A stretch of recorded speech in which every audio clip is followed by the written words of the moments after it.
ભાજપ દ્વારા દાવેદારોની સાયન્સ પ્રક્રિયા સતત બીજા દિવસે પણ જોરશોરથી ચાલી રહી છે। શહેરના 4 ઝોનમાં યોજાતી આ પ્રક્રિયામાં કાર્યકરોમાં ભારે ઉત્સાહ જોવા મળી રહ્યો છે।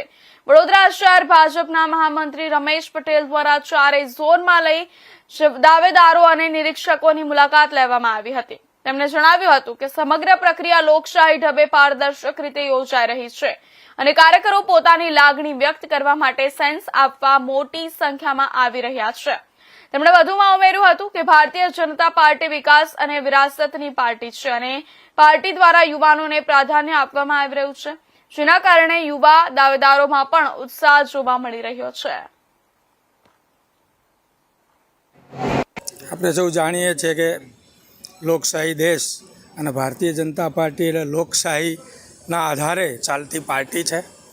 વિકાસ અને વિરાસતને વરેલી ભારતીય જનતા પાર્ટી, અને એમાં પણ કોઈ પાર્ટીમાં લોકશાહી દેખાતી હોય અથવા પ્રત્યેક કાર્યકર્તાને પોતાની લાગણી વ્યક્ત કરવાનો અગર આટલો ટ્રાન્સપરન્ટ વ્યવસ્થા હોય તે ભારતીય જનતા પાર્ટીની છે। આપ જોઈ રહ્યા છો વડોદરાની તમામ 19 સીટોનું 4 ઝોનમાં અલગ અલગ જગ્યાએ સેન્સ પ્રક્રિયા ચાલુ છે, ટોકન પદ્ધતિ છે। કોઈપણ કાર્યકર્તા એકદમ અનુશાસન પ્રિય છે અને લાઇનમાં ટોકન જેમ જેમ એમનો નંબર આવે એ પ્રમાણે સૌ પોતાની લાગણી વ્યક્ત કરે છે અને અમારા પ્રાંતના જે કંઈ પદાધિકારી આવ્યા છે એમની લાગણીને સાંભળી રહ્યા છે।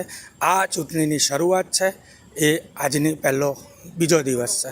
યુવાઓને કેટલી પ્રાધાન્ય આપવામાં આવે? આપ સૌ સમજો જ છો કે ભારતીય જનતા પાર્ટી યુવાઓને વરેલી પાર્ટી એટલે છે કે વોર્ડ પ્રમુખનું દાયિત્વ પણ 40 વર્ષથી નાવાના યુવાનોને આપ્યું છે અને સહજ છે કે જે દેશનો યુવા જાગૃત હશે એ દેશ હંમેશા જાગૃત રહેશે અને હંમેશા એગ્રેસિવ।